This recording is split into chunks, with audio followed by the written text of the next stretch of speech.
Today I want to go over an unboxing of a new MacBook Pro and just how far we've come. I started out with a Toshiba T1000 back in 1987 and then graduated up to a Mac Powerbook 165 in 1993.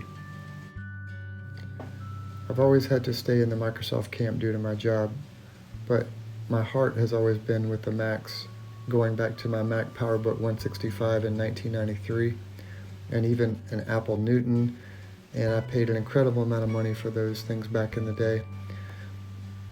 Going forward to the Macs of today, which I've had a few different MacBook Pros, it's incredible the value you get for these Macs. They're so fast, they're like supercomputers with their multi-core processors.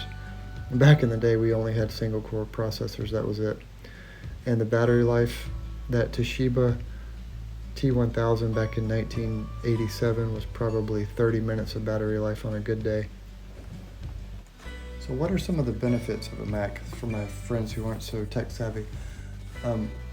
Because Mac is vertically integrated with the software hardware, they have spectacular performance, and they also have incredible design. You know, they're very big on the design, on the look, the presentation of the product, which is really nice.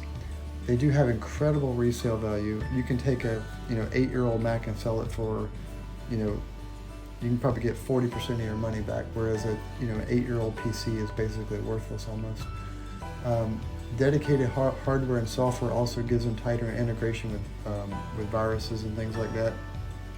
Bugs, crashing, you don't get the blue screen of death like you do on Windows PCs as much.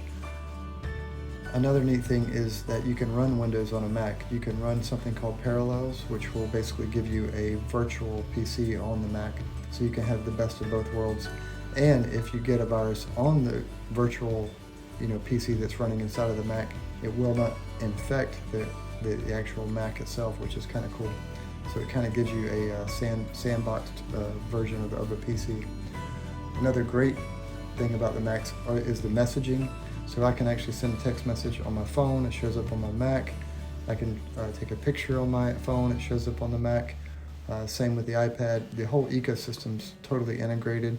The picture will then show up on the Apple TV.